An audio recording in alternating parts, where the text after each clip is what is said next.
ನಮಸ್ಕಾರ, ನೀವು ನೋಡ್ತಿದ್ದೀರಾ ಅಶ್ವವೇಗ ನ್ಯೂಸ್. ನಾನು ಚಂದನಾ. ರಾಜ್ಯದ ಎಲ್ಲಾ ರೈತರಿಗೂ ಕೂಡ ಸಿಎಂ ಡಿ.ಕೆ. ಶಿವಕುಮಾರ್ ಅವರು ಒಂದು ಗುಡ್ ನ್ಯೂಸ್ ಅನ್ನ ಕೊಟ್ಟಿದ್ದಾರೆ. ಏನಪ್ಪಾ ಗುಡ್ ನ್ಯೂಸ್ ಅಂತ ಹೇಳಿದ್ರೆ, ರೈತರ ಸಾಲ ಮನ್ನಾ ಮಾಡೋದಕ್ಕೆ ಈಗಾಗಲೇ ಡಿ.ಕೆ.ಶಿ ಈಗಾಗಲೇ ಪ್ಲಾನ್ ಅನ್ನ ಕೂಡ ಮಾಡ್ಕೊಳ್ತಾ ಇದ್ದಾರೆ.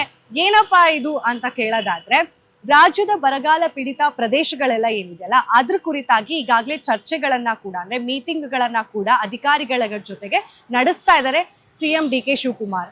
ಇದರ ಜೊತೆಯಲ್ಲಿ ರಾಜ್ಯದ ಏನು ಬರಗಾಲ ಪೀಡಿತ ಪ್ರದೇಶಗಳಿದೆಯಲ್ಲ ಅದರ ರಿಪೋರ್ಟ್ಸ್ ಅನ್ನ ಕೂಡ ಪಡೆದುಕೊಂಡು ಪರಿಶೀಲನೆಯನ್ನ ಕೂಡ ಮಾಡ್ತಾ ಇದ್ದಾರೆ. ಅಂದ್ರೆ ಇಲ್ಲಿ ಸಾಲ ಮನ್ನಾ ಮಾಡ್ಬೇಕಂತ. ಅಂಡ್ ನಮ್ಮ ರಾಜ್ಯದಲ್ಲಿ ಈ ವರ್ಷ ತುಂಬಾ ಕಡಿಮೆ ಮಳೆ ಆಗಿರೋದ್ರಿಂದ ಬೆಳೆಗಳೆಲ್ಲ ಅಷ್ಟಾಗಿ ಬಂದಿಲ್ಲ. ಹಾಗಾಗಿ ರೈತರು ಕೂಡ ಸಾಲ ಮನ್ನಾ ಮಾಡಿ ಅಂತ ಹೇಳಿ ಸಿಎಂ ಮೊರೆ ಹೋಗಿದ್ರು. ಹಾಗಾಗಿ ಇದನ್ನೆಲ್ಲ ಪರಿಗಣನೆಗೆ ತಗೊಂಡಿರುವಂತಹ ಸಿಎಂ ಡಿ.ಕೆ. ಶಿವಕುಮಾರ್ ಅವರು ಸಾಲ ಮನ್ನಾ ಮಾಡೋದಕ್ಕೆ ಮುಂದಾಗಿದ್ದೇನೆ ಅಂತ ಅಧಿಕೃತವಾಗಿ ಹೇಳಿದ್ದಾರೆ.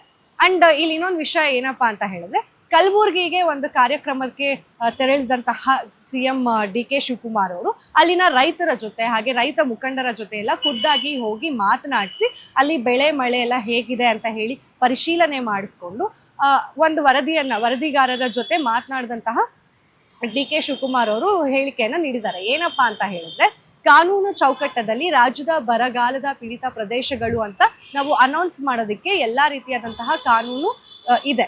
ಹಾಗಾಗಿ ಯಾವೆಲ್ಲ ರಾಜ್ಯದ ಬರಗಾಲ ಪೀಡಿತ ಪ್ರದೇಶಗಳಿದೆಯಲ್ಲ ಅದಕ್ಕೆ ನಾವು ಅನೌನ್ಸ್ಮೆಂಟ್ ಅನ್ನ ಮಾಡ್ತೀವಿ. ಅದಾದ್ಮೇಲೆ ನಾವು ಸಾಲ ಮನ್ನಾ ಮಾಡೋದಕ್ಕೆ ಮುಂದಾಗ್ತೀವಿ. ಹಾಗೆ ಏಕದಮ್ ನಾವು ಸಾಲ ಮನ್ನಾ ಮಾಡೋದಿಲ್ಲ. ಅದರ ಬದಲಾಗಿ ನಾವು ರೈತರ ಸಾಲ ಎಷ್ಟಿದೆ, ಯಾಕಾಗಿ ರೈತರು ಆ ಸಾಲವನ್ನ ಮಾಡ್ಕೊಂಡಿದ್ದಾರೆ, ಹಾಗೆ ಸಾಧಕ ಬಾಧಕಗಳನ್ನ ಕೂಡ ನಾವು ಗಮನದಲ್ಲಿ ಇಟ್ಕೊಂಡು ಸಾಲ ಮನ್ನಾ ಮಾಡೋದಾಗಿ ಸಿಎಂ ಡಿ.ಕೆ. ಶಿವಕುಮಾರ್ ಅವರು ಈಗಾಗಲೇ ಅಧಿಕೃತವಾಗಿ ಹೇಳಿದ್ದಾರೆ.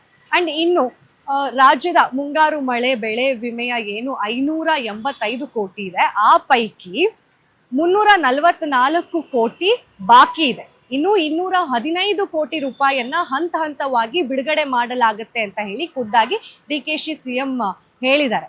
ಅಂಡ್ ಏನಪ್ಪಾ ಇಲ್ಲಿ ಅಂತಂದ್ರೆ, ಎಲ್ಲಾ ರೈತರಿಗೂ ಕೂಡ ಯಾರೆಲ್ಲ ರಾಜ್ಯದ ಬರ ಪೀಡಿತ ಪ್ರದೇಶಗಳಲ್ಲಿ ಇದ್ದೀರಾ, ಈ ರೈತರಿಗೆ ಇದು ಒಂದು ಗುಡ್ ನ್ಯೂಸ್ ಅಂತಾನೆ ಹೇಳ್ಬೋದು. ಯಾಕಂದ್ರೆ ಈ ಒಂದು ವರ್ಷ ಮಳೆ ತುಂಬಾನೇ ಕಡಿಮೆ ಆಗಿದೆ. ಅಂದ್ರೆ ಮಳೆಯ ರೇಟ್ ಏನಿದೆಯಲ್ಲ ಅದು 68% ಇಳಿಕೆ ಆಗಿತ್ತು ನಮ್ಮ ಇಡೀ ಭಾರತದಲ್ಲಿ ಅಂತ ನಾವು ಕೇಳ್ತಾನೆ ಬಂದಿದ್ವಿ. ಇನ್ನು ಕರ್ನಾಟಕ ರಾಜ್ಯದಲ್ಲಿ 20% ಅಷ್ಟು ಮಳೆ ಇಳಿಕೆ ಆಗಿತ್ತು. ಸೊ ಇದನ್ನೆಲ್ಲ ಗಮನದಲ್ಲಿ ಇಟ್ಕೊಂಡಂತಹ ಸಿಎಂ ಡಿ.ಕೆ. ಶಿವಕುಮಾರ್ ಅವರು ಈಗ ರೈತರಿಗಾಗಿ ಸಪೋರ್ಟ್ ಮಾಡೋದಕ್ಕೆ ಸಾಲ ಮನ್ನಾ ಮಾಡೋದಕ್ಕೆ ಮುಂದಾಗಿರೋದು ನಿಜಕ್ಕೂ ಕೂಡ ಒಂದು ಖುಷಿ ವಿಷಯ ಅಂತಾನೆ ಹೇಳ್ಬೋದು. ಮತ್ತಷ್ಟು ಅಪ್ಡೇಟ್ಸ್ಗಾಗಿ ಫಾಲೋ ಮಾಡಿ ಅಶ್ವವೇಗ ನ್ಯೂಸ್.